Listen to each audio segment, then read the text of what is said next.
তার মানে একটা জিনিস স্পষ্ট হলো, যেটা রাধামোহন বাবু অস্বীকার করতে চেয়েছিলেন সেটা অনির্বাণ বাবু পর্যন্ত এসে স্পষ্ট হলো। হ্যাঁ, করছি রাজনীতি, বিভেদের রাজনীতি করছি, ভোটের জন্য করছি কিনা সেটা যদিও বলেননি, এবং টুকরো টুকরো রাজনীতি করছি, করব। এবার বলুন, এই যে আইনজীবী অনির্বাণ বাবু যেটা বললেন সেটাই সব থেকে কিন্তু সবার কাছেই আগে থেকে পরিচিতি, যে এই ঔদ্ধত্য, এই অ্যারোগেন্স, এই আমি, আই, মি, মাইসেলফ, এবং আমি যা করছি সেটাই ঠিক, সেটাই করব, এই ঔদ্ধত্য আজকে জনগণ দেখছে। এবার আসি আজকের দিন, আজকে অতি পবিত্র দিন।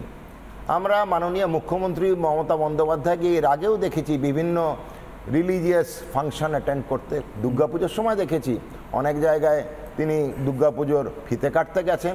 দুর্গাপুজোর সময় এটাও দেখেছি উনি পার্থ চট্টোপাধ্যায়ের দুর্গাপুজোতে গেছেন, ফিতে কেটেছেন। দুর্গাপুজোর সময় সেটাও দেখেছি উনি পার্থ চট্টোপাধ্যায়ের ফিতে কাটার সময় আরেকজন মহিলার সঙ্গে কথাবার্তা বললেন, তাকে বললেন তিনি উড়িয়া ছবিতে সিনেমা করেন কিনা। এটাও দেখেছি তিনি তার মাথায় হাত রেখে আশীর্বাদও করলেন, দুটো উড়িয়াতে সংলাপও বললেন। তারপরে এটাও দেখেছি এই পার্থবাবু তার সঙ্গে ওই অপা নামক অর্পিতা ওরা জেলে চলে গেলেন, তখন আবার মাননীয়া বলে দিলেন আমি হাত ধুয়ে ফেললাম। তবে এই যে ভোটের রাজনীতি করার যে প্রবণতা ওনার আছে, বিভিন্ন জায়গায় বিভিন্ন রিলিজিয়াস ফাংশনে গিয়ে, সেটা কিন্তু আমরা দেখতে পাই খালি মুসলমান ধর্মাবলম্বিনী যেসব ফাংশনগুলোতে উনি যান সেখানে। দুর্গাপুজোর সময় উনি ভোটের কথা বলেন না, কারণ ভোটের কথা বলে খুব একটা লাভ হবে না। একটা জিনিস সবার কাছেই পরিচিত, যে পশ্চিমবঙ্গের যদি আমরা ভোটের পরিসংখ্যান দেখি তাহলে ভোটার কিন্তু 70 থেকে 65% বিভিন্ন ক্ষেত্রে, বিভিন্ন লোকসভা বা রাজ্যসভা বা বিধানসভা কেন্দ্রে হিন্দু ধর্মের, আর অ্যাবাউট 25 থেকে 30% বিভিন্ন জায়গায়, যদি অ্যাভারেজ গড়ে করি তাহলে মুসলমান ধর্মের। জিনিসটা হচ্ছে আমরা এটুকু দেখেছি যে মুসলমান যেসব ভোটাররা আছে তারা কিছুটা মসজিদ পরিচালিত থাকেন, কিছুটা, সবাই নয়, যারা ভালো পড়াশুনো করেছেন তাদের মধ্যে নয়, তাদের স্বাধীন চেতা আছে তারা নয়, কিছুটা মসজিদ পরিচালিত হয়। আজকে মমতা বন্দ্যোপাধ্যায় এই ভোটের অঙ্ক কষার পাটিগণিতে কিন্তু এটুকু বুঝে গেছেন যে হিন্দুদের ভোট উনি পাবেন কি পাবেন না সেটা বিরাট সংশয়, কিন্তু একটা ব্লক ভোট যদি এখান থেকে তুলে বার করে আনা যায়, সেই জন্য আজকে পবিত্র দিনে ঈদ উল ফিতর কথাটার মানে জানতে হবে, আরবিক কথা। ঈদ উল ফিতর কথাটার মানে কি? উপবাস ভাঙার উৎসব।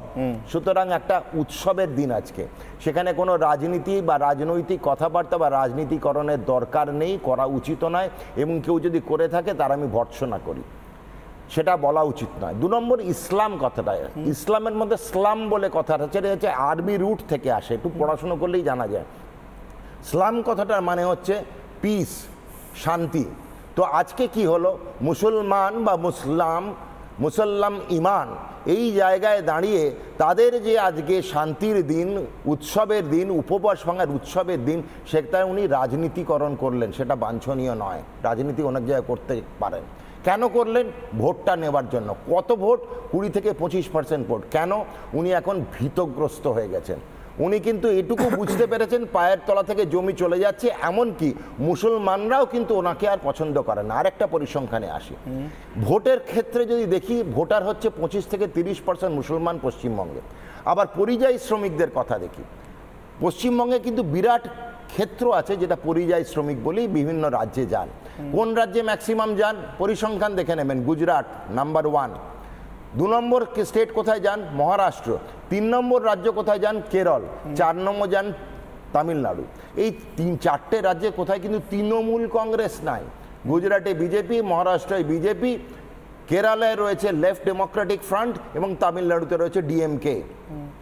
এই পরিযায়ী শ্রমিকের পরিসংখ্যানটা কেউ দেখেছে? এই কোহরটা, এদের মধ্যে কিন্তু 80% মুসলমান, 20% হিন্দু পরিযায়ী শ্রমিক। তার মানে কি দাঁড়ালো? পশ্চিমবাংলায় যে মুসলমানরা ভাই বোনেরা আমাদের আছেন, তারা কিন্তু এখানে কোনো রকম কাজকর্ম পান না, তারা পরিযায়ী শ্রমিক হতে বাধ্য হয়েছেন। পরিযায়ী শ্রমিকের কোহর্টের মধ্যে দেখা যাচ্ছে যে তার মধ্যে 80% মুসলমান, এবং তারা যাচ্ছে কোন রাজ্যগুলিতে? যাচ্ছে কিন্তু বিজেপি শাসিত বা তৃণমূল শাসন যেখানে নেই সেখানে। কেন? সেখানে খেয়ে পরে বাঁচছে তারা, এবং বেঁচে বুঝতে পারছে পশ্চিমবঙ্গের কি বেহাল অবস্থা। ওই জন্য বারবার বলি, ভাই হাল ফেরাও তো রাম ফেরাও। এখানে কিন্তু বারবার বলি হাল ফেরাও তো রাম ফেরাও। আরেকটা জিনিস আমার সবসময় শুনতে খারাপ লাগে, অনির্বাণের কাছ থেকে উত্তর চাইব। ভোটের সময়, আমার তো অনেক বয়স হয়েছে, এরা ইয়াং ছেলে মেয়ে, একটা শুরু হয়েছে কথা বলা খেলা হবে। আরে ভাই, সংবিধানটা আমার কাছে গীতা। আজকে যে লোকসভাটা রয়েছে না, পার্লামেন্ট, ওটা আমার কাছে মন্দির। আর সেই পার্লামেন্টে যারা লোকতন্ত্রের জন্য ভোট পেয়ে ওখানে পৌঁছন, তারা না আমাদের কাছে পূজারী। এই পুরো গণতন্ত্রটা, লোকসভা নির্বাচনটা না আমার কাছে একটা বিরাট বিরাট পুজো। এটা খেলা নয়। এটাকে এই খেলা হবে বলে স্লোগান আর গান, অনির্বাণ আমার নিজের খুব ভালো এবং পছন্দের ভাই, তাকে অনুরোধ করব তৃণমূল কংগ্রেস যেন এই খেলা হবে কথাটা না ব্যবহার করে। আজকে সব থেকে বড় পুজো যদি ভারতবর্ষ হয়ে থাকে বা হতে চলেছে, সেটা হচ্ছে লোকসভা নির্বাচন। এটা গণতন্ত্রের পুজো, এটা কোনো খেলা নয়। দয়া করে আপনারা এটাকে খেলায় নামিয়ে আসবেন না। আমাদের কাছে এটা পুজো, সংবিধানের পুজো করার জন্যই আমরা আজকে তৈরি। বেশ, আমি অনির্বাণের কাছ থেকে উত্তর নেব। যখন নাম বলার যে বাংলা থেকে পরিযায়ী শ্রমিকের যে সমস্যার কথাটি ডাক্তারবাবু তুলে ধরছেন, এটা শুধুমাত্র তৃণমূল, বিজেপি, সিপিএম, কংগ্রেসের বিষয় একান্তই নয়। তার কারণ মাসুল সমীকরণ নীতির বিষয়টা আর কেউ না জানুক, এখানে ডাক্তারবাবু নিশ্চিতভাবেই জানেন। এবং তার কি কুপ্রভাব যে বাংলার ওপর পড়েছে দশকের পর দশক ধরে, সেটা মনে হয় নতুন করে এক্সপ্লেন করার কিছু নেই। আমি কতগুলো কথা মানি, এটা মানি যে এইটুকু মানি না, আমি বলে দিচ্ছি ওর সঙ্গে একমতটা বলতে হবে। সবসময় যে আমরা তৃণমূলপন্থী নয় বলে খারাপ তা না। হ্যাঁ, এই জিনিসটা যে বীজটা পোতা হয়েছিল পরিযায়ী শ্রমিকে, এই বীজ বপন কিন্তু করে গেছে বাম রাজত্ব। একের পর এক কল কারখানা তালা বেঁধে লাল পতাকা তুলে সেখানে কোঅর্ডিনেশন এবং ফেডারেশন বন্ধ করে, তার জন্যই কিন্তু পরিযায়ী শ্রমিকের তৈরি। কিন্তু লাস্ট 10 বছরে মমতা বন্দ্যোপাধ্যায় সেটা ঠিক করতে পারলেন না। আজও সিঙ্গুরে কিন্তু সেই গরুই চড়ে বেড়াচ্ছে, কোনো শিল্পও নেই সেখানে, মাছের ভেড়ি। একটা কথায় আসবো অনির্বাণ, আমি জাস্ট আজকে এই দিনটার জন্যই বারবার তার কথা বলা। সারা বছর তো স্মরণ করতে পারি না। একটা ফিগার অনির্বাণ, 610 খ্রিস্টাব্দ, নিজের 40 বছর বয়স, 40তম জন্মদিনের কিছু আগে একটা মানুষ তিনি অনুভব করলেন যে কোনো দেবদূত বা কোনো মেসেঞ্জার এসে তাকে কিছু বলে গেছে, কিছু নিয়মকানুনের কথা। সেটা তিনি বলতে শুরু করলেন, এমন প্রবল বৈরিতার সম্মুখীন হলেন। আমি শ্রমিক অর্থে বলছি না, কার্যত তাকে পরিযায়ী হতে হলো, তার শহর ছেড়ে তাকে চলে যেতে হলো। 13 বছর মদিনা থেকে মক্কায় ফিরতে তার সময় লাগলো। ফেরার পর নতুন একটা বছর গোনা শুরু হলো, হিজরি সন 622 খ্রিস্টাব্দ থেকে। তার 10 বছরের মধ্যে তিনি এই পৃথিবী থেকে চলে গেলেন 632।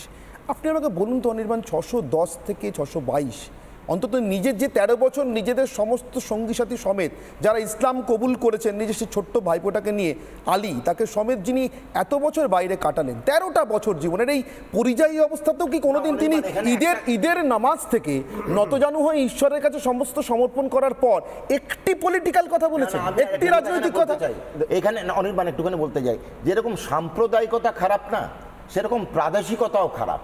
সাম্প্রদায়িকতাকে কোনোদিন ভারতীয় জনতা পার্টি সাপোর্ট করে না, এটা কিন্তু একদম পরিষ্কার বড় ব্লক লেটারে বলে যাচ্ছি।